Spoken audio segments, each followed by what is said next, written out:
Hello, thank you everyone. Thanks so much for being here. You are so very welcome.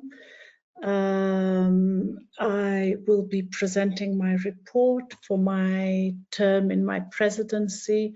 You will see that my report is rather long. It was as concise as I could make it to make it meaningful and to make it a proper kind of handover to our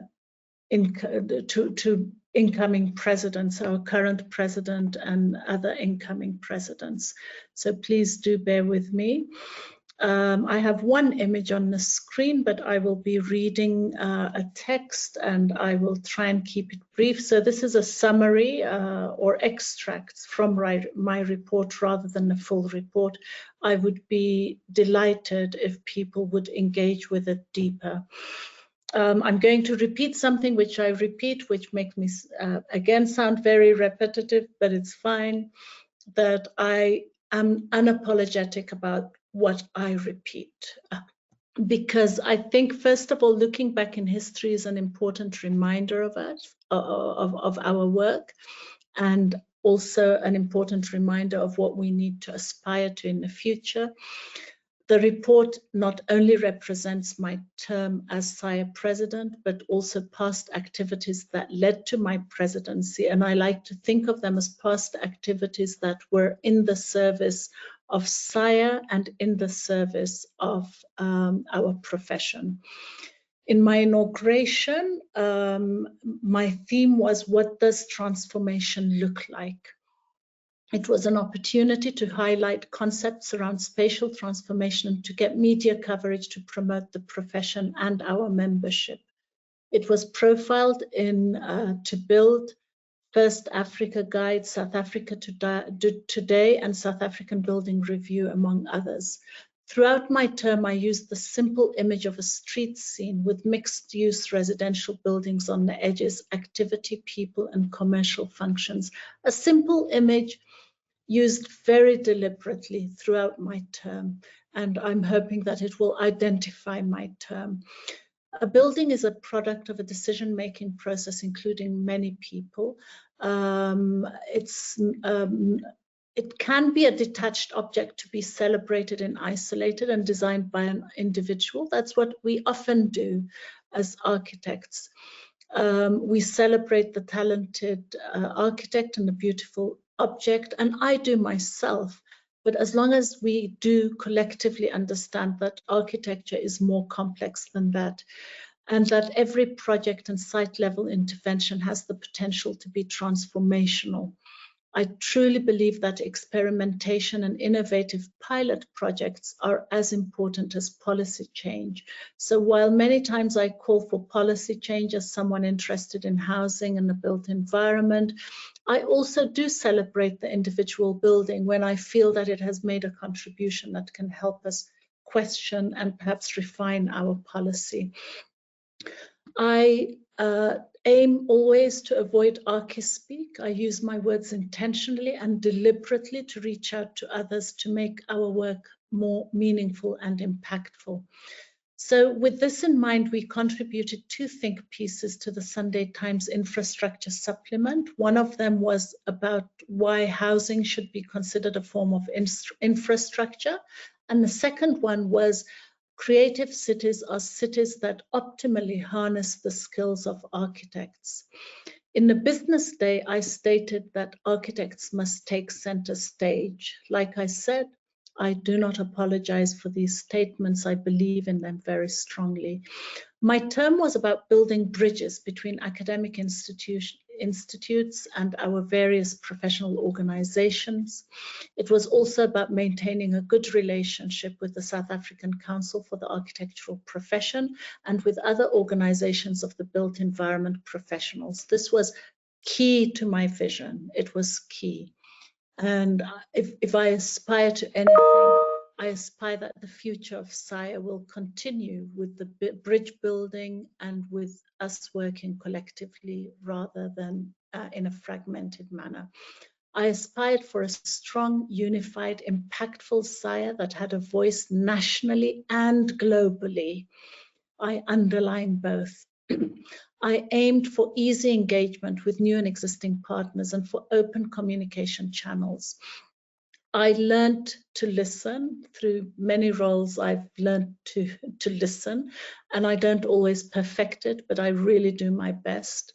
To listen, to learn, to reinforce partnerships, to build bridges, and to build trust where trust had been broken.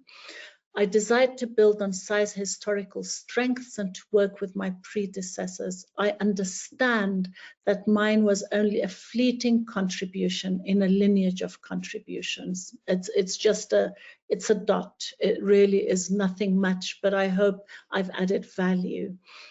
And despite the short term of my service, I wanted to help facilitate the development of a collective vision that saw us address the fragmented nature of our profession and its various bodies. And that would help ensure the financial sustainability of SAIA as well as its continued role in serving its membership.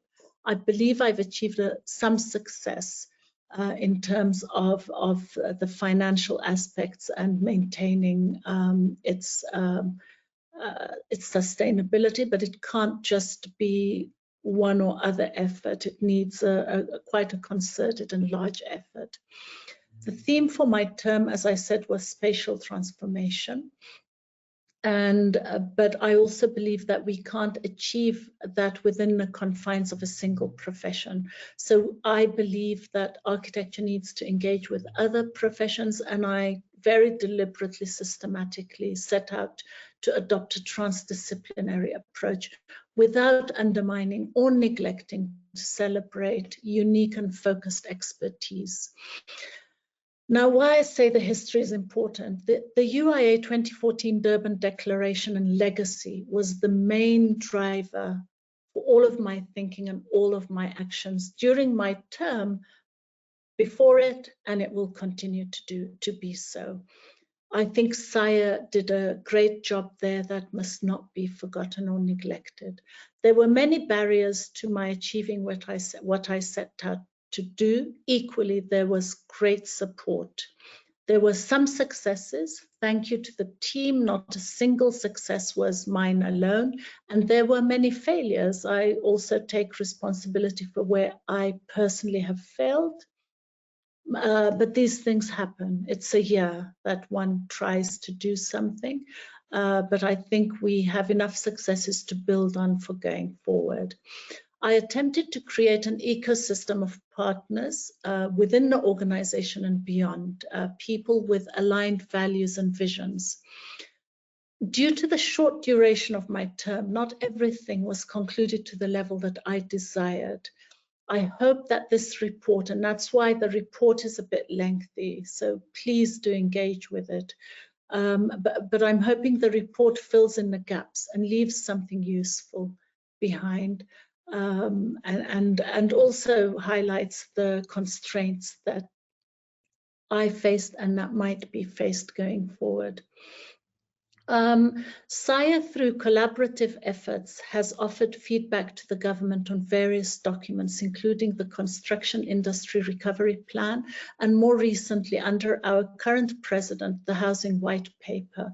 The omission of the architectural profession, and I really want to underline this, we spend our time on things that are not important at SAIA.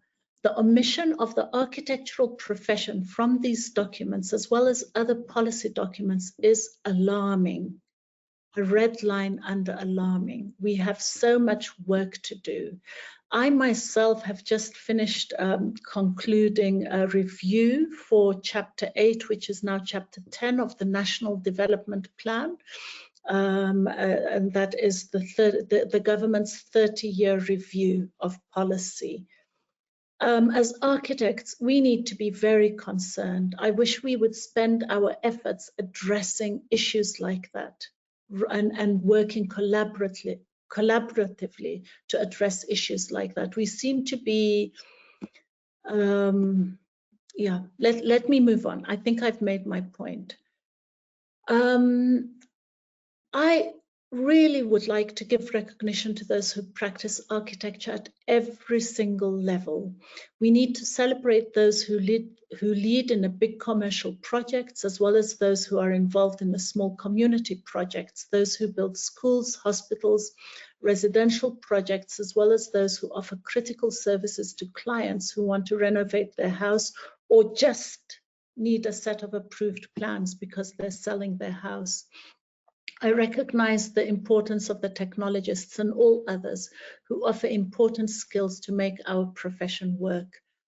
In my report, you'll find some extracts from the UIA 2014 Durban legacy documents, thoughts on transformation, and the subheadings are stitching the city together, avoiding othering, and spatial interventions. I would love it if some of our membership would engage with that. So a lot of my work since 2014, I started working in planning for UIA 2014. So it means I started my service, my active service of SAIA in 2010, 4 years before the event. And since then, a lot of the work that I do is based on keeping the legacy of UIA 2014 Durban alive. Even before 2014, in 2010, I had engaged with the then president of SAIA, architect Fanuel Motsepe, and with the CSIR, with SIFT, with SHIFT, with SAIAs. We developed a 10-point vision for the development of sustainable, humane settlements. And these agencies came on board. We published about it, we wrote about it, we presented it at the SAC Plan event in 2015 on making great places. And these places would be simple to build and offer spaces of remarkable quality, as well as spatial and technical capacity. We need to boldly, confidently, with great pride, bring to the table and bring into the boardrooms and bring into the policy decision areas what we offer as architects. Since then, we also had a meeting in 2016 where we tried to establish a built environment forum, read about it, is it relevant or not? In 2016, we decided to replicate a process in the Netherlands, and a platform called Platform 31 after the Netherlands phone code, and we called it Platform 27. It evolved into Platform 100. But why it's important for me to state this is all of this is based on a history with SAIA. It didn't emerge in a vacuum, but the idea for Platform 100, which is now constituted, is to encourage innovation and experimentation in a built environment. Please do have a look at Platform 27 in the Netherlands. We published, we serviced our membership, I hope. Forgive us for our shortcomings. We really did our best. We published monthly newsletters. We introduced SAIA partners and teams. We shared our activities. We participated in Copenhagen UIA in 2013. We worked with artists. Prior to that, we hosted the Minister of Human Settlements in Poland at the World Urban Forum. It was an engagement between the minister and architects. Thank you to everyone that participated. We had a strong social media team. We had a strong graphic design team. I think we built a good network of followers. SAIA already had followers, but I really put concerted effort into this and into having an online presence that is, I believe, dignified and powerful and impactful. And I really hope that this will be taken forward. A lot of the engagement we have with our members happens in the virtual realm. This needs to be acknowledged and taken forward. We've succeeded in offering a lot of good services. We've fallen short in some places, but please know that we're busy with it. It is in the report. I'm talking about the SA Journal, about the digest for SA Architecture, about AZA. Do not think that they have just fallen to the sideline. We are actively busy with them now. And I have great confidence in the leadership of Dr. Sashaba Mape, who is our SA Journal and chair of our SA Journal Interim Editorial Committee.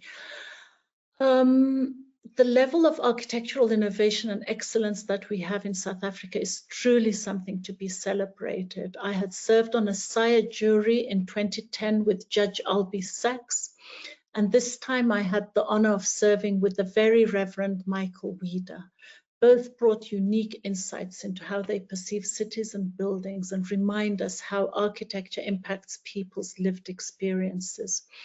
In addition to running the SAIA Awards program, I also put forward to SAIA, and I still would like this to be followed up after my term, a proposed new President's Award titled Otherware 2.0, Planning for Inevitable Change.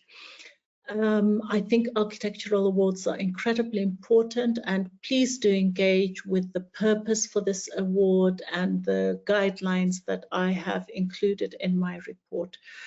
I leave it for other presidents to consider so that we can identify what constitutes unique practice in terms of process and unique buildings in terms of product. Another contribution that I leave behind for consideration is the SAIA Strategy 2025. We worked with SAIA Vision 2030, SAIA Strategy 2025, Reimagining the Future. We hosted a workshop, and quite a few architects or members participated. I would like to acknowledge Mokena Makeka, Claire McCusker, Kevin Gadd, Cecilia van Rensburg, Monine van Veek, and Johan Sneeman and Al Stratford. Now, Al Stratford then, I think he added things that are incredibly valuable, so I decided to include quite a bit of his contribution, not undermining the contribution of all the others, please, but just some aspects that Al Stratford reminds us of, that one thing, and I'm quoting him, the practice of architecture is that through which architects get traction and become economically sustainable in society. The practice of architecture. So he puts forward a proposal for how we can increase our work and our contribution through practice. And I think it's incredibly important that we hear him. He refers to a franchise and as an avenue through which we may practice collectively. And it's very much aligned with my own vision for having a business entity at SAIA where we could operate collectively. I know there's been some critique of this, but it's okay. It's something for conversation. I acknowledge Johan Sneeman for always reminding us of the numbers. He gives us a beautiful example of just what a couple of housing projects can do in terms of job employment, in terms of using in labor-intensive techniques and so on. Rubin Reddy, thank you so much for giving me a clean organization to work with and for continuing to support me for us to get a clean audit during my term. We simply could not have done it without Rubin Reddy. We participated, as I said, in Copenhagen.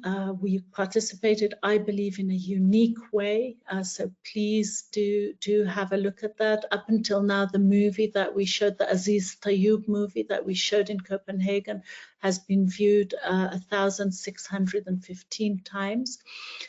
My term had a very specific focus, having a voice beyond our boardrooms and studios, engaging the broader public in matters of the built environment and spatial transformation. It was about building trust and encouraging participation and acknowledging the heritage of the organization, enlisting new and young professionals. community building, good governance and transparency, rigor and due diligence in how we run our day-to-day administrative and financial practices. I wanted to create a healthy work environment for the employees of the organization.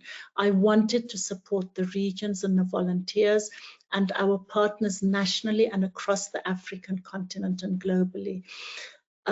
As I did all of this, our personal growth and our well-being was high on my mind. I understand that we operate as a team. I'm incredibly privileged to have worked with people that make up SAIA. Those who are there long-term, I hope you feel seen and appreciated. And those like me who pass by very briefly to try and make some small contribution in a few months. We all do our best. We are passionate about the profession. Building up systems based on the excellent work of my predecessors was my intention. Thank you, Reuben Reddy, for doing this for me. I hope I have not let Mokena Makeka, our current president, and Claire McCusker, our incoming president, down in this regard. Mokena and I go back very far when we started working together in 2010. And he is the one that conceptualized the idea for Otherware 2.0, which led us on a great journey of exploration together. It's a coincidence, a beautiful one, that we ended up working towards these aims under the umbrella of SAIA. I wish him well, and I have great hopes for SAIA under his leadership. Thank you so much.